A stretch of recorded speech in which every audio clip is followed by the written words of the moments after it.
The Fergie-out bandwagon was running. People criticised his signings, criticised his sales.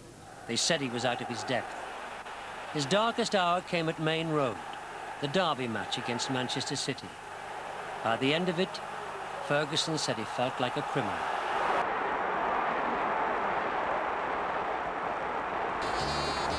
It's Manchester City versus Manchester United. Neither club has made the start their fans expect, but that doesn't matter in Manchester today.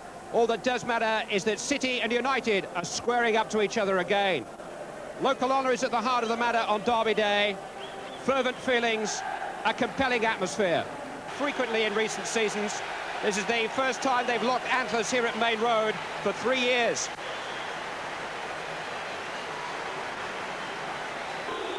They arrived today without their cornerstone Brian Robson, though.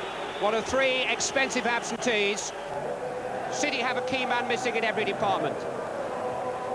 Joining the 17 Derby debutants, referee Neil Mitchley, 5 Merseyside derbies, but never one here in Manchester. And the Manchester Derby, a new occasion too, for the new United chairman, Michael Knighton, taking his seat in the hot seat at last.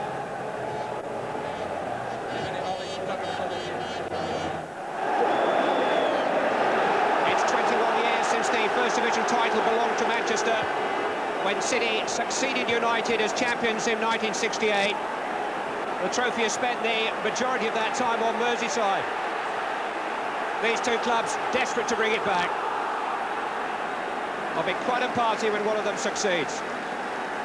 We all are very much full of anticipation, full of Derby Day fever.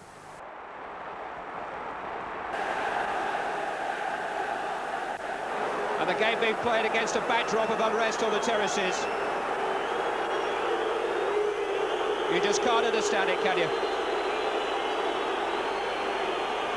And Neil Mitchley has had to call a halt to proceedings in the hope that proceedings may halt on the stand behind Jim Leighton's goal. Well, the fans have been segregated. 12,000 of the 44,000 tickets were sent to Old Trafford.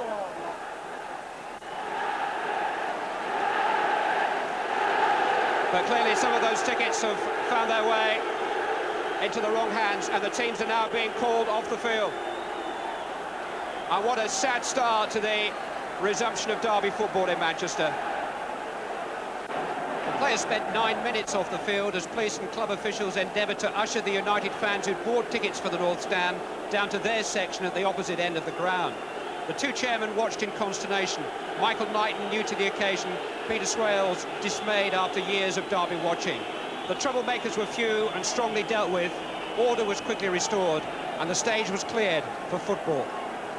A 10-minute interruption, which is already guaranteed to take some of the gloss of the occasion, whatever happens now.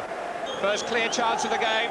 Mark Hughes might have wondered whether to shoot, looked for McClare and found only Gale. Got some pace, this lad. That's a great ball for David White. Morley calling for it and should have had it. White went for glory.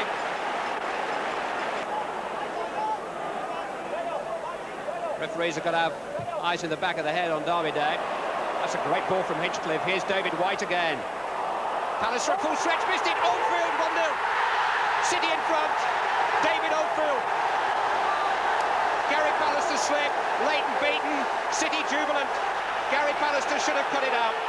His long leg couldn't reach it, and Oldfield took advantage. We just signed Gary Pallister to stabilise the defence. David White. Cut out by Ince. Donaghy in trouble. Great chance from Morley. Super save by Leighton. Late maybe. United all over the place. Morley! It's 2-0.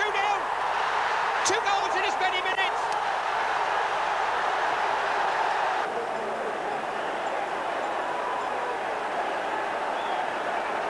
They were always the 6s and 7s. Leighton couldn't reach it. Morley could.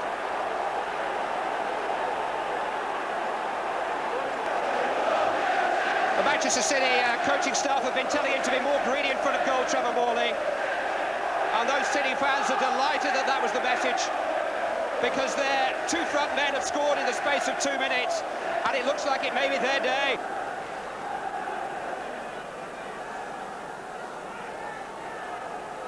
Russell Beersmore with the corner. Anderson is forward, as is Pallister. Pallister waiting, got a flick on McClare, surely. Anderson kicked off the line. Didn't cross the line. Viv Anderson denied by the goal line clearance this time of the other City fullback, number 2 there, Gary Fleming.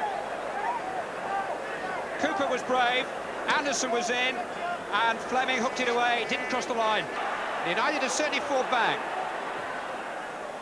Redmond in the way, not playing anything like as well as Alex Ferguson would want them to be. But they have a couple of goal line clearances to look back on the first half. But they've had continual problems at the back. Oldfield, oh, Bishop, 3-0. Ian Bishop's first goal for Manchester City may have won the derby for them already. What a dream. A Scouser, Ian Bishop, still lives in Liverpool, has made his mark on the Manchester derby. And United were caught short at the back again. Pallister caught in possession. Oldfield's cross. And Bishop, who wouldn't rank heading amongst its greatest strengths. The end of the first half that has belonged solely to Manchester City. 2 goals in 2 minutes early in the game by David Oldfield here and his fellow striker Trevor Morley. But the best of them, the third, set up by Oldfield and headed in spectacularly by Ian Bishop. It was what Manchester City's football today has been about, dashing, sweeping stuff. An afternoon already for Neil Midgley, who restarts this second half. Judged on results alone, United have not made a worse start to a season since 1973. And that, of course, was their relegation season. Been such an energetic Manchester City performance. Hughes. Beardsmore. Mischievous little player. Trying to pick his moment to get the cross in. Now he's wrong-footed, Hinchcliffe. Hughes with the bicycle kick. It's there. Hope at last for Manchester United. And yet another brilliant goal by Mark Hughes. He doesn't score tap-ins, does he? Every time this man strikes, it's a goal to remember. 5 minutes into the second half, and is this the start of a Manchester United comeback? Beersmore it was who unlocked the door, and look at that from Hughes. It was an exhilarating goal. Look at the athleticism here from Mark Hughes. Oh, that's a great goal.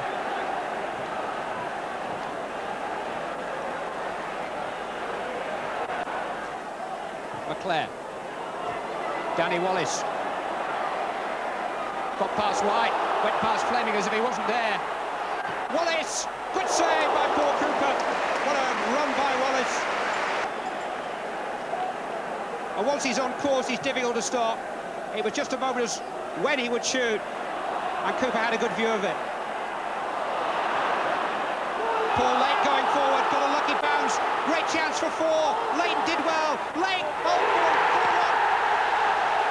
4-1. City have their 3-goal lead back. And the Manchester United comeback is halted. David Oldfield, his second, set up by Paul Lake, who got a rather lucky bounce there, but made the most of it. There were appeals for handball against Lake, and United might be angry about that. Lake did really well. Lake kept his head. And Oldfield, the simplest of goals.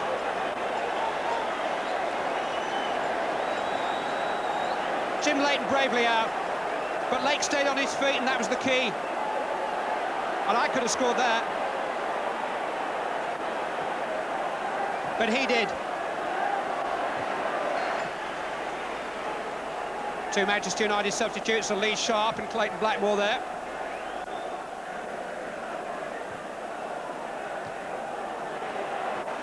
Sharp challenged by Gale. Bishop to Morley. Bishop again. Great ball for David White from Ian Bishop. Early cross, chance at the far post, Hinchcliffe. That's just marvellous stuff. It's a dream day for Manchester City. And that's a goal as good Brighton has ever seen or been beaten by. Andy Hinchcliffe finished it off. The build-up, though, was magnificent. What a cross by White. And where did Hinchcliffe come from? He's the left back, remember. Bang.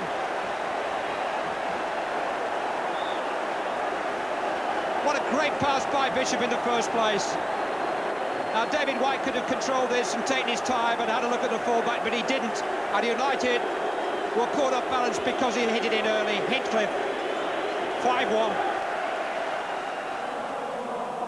There were Manchester United fans sitting there. They've gone home. Alex Ferguson won 3 championships with Aberdeen in Scotland, but he's finding it a far more difficult prize to get his hands on south of the border. And Manchester City have recorded their biggest ever win in a Manchester derby here at Maine Road. It's been an afternoon they'll talk about for years. An afternoon that these young City players will treasure for now. And will surely be a starting point for so much more.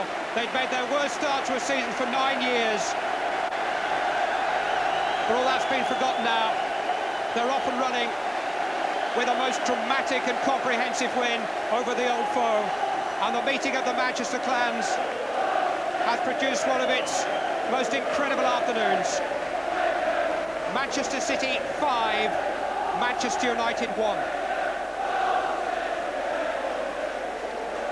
How important is it to them, the young players, that they've got this terrific day now, this terrific fillip for the rest of the season? Well, it's like anything else, but the thing is that it's obviously a big lift for the boys because of, you know, there's a lot of pressure which has gone by the fact of how much money is being spent across the road. Well, it doesn't buy you success, as everybody knows, but, you know, I felt today the writing was on the wall for us to get a good result against United. Probably our best time to play them. Is this the start of your season now? Well, it's certainly, if any lack of confidence, it certainly will give an individual the confidence to be able to take things on. But, you know, like I said before, is that before today's game we were playing very well, but the results weren't coming for us. You're going to let your hair down tonight? I just might have 1 or 2 drinks tonight. What's your tipple? Anything that anybody wants to buy? There might be 1 or 2 offers tonight, Mel. Very many congratulations. Oh, come on, let's go. I mean, that was the one that had all the knives out for me after that game, and wasn't a particularly good game. The funny thing is about that day, we started really well in the match. For the first 10 minutes, I'd maybe City on the rack, well, not on the rack, but you know what I mean, with a better side, and created 2 or 3 decent chances. And then there was a crowd disturbance, and we came off the pitch. So we sat in the dressing room, we're thinking, well, yeah, it's going all right. We're making chances, and we just didn't see what was to come. The press knew when to take their cue. It was no longer a question of whether Ferguson would get the sack, but when.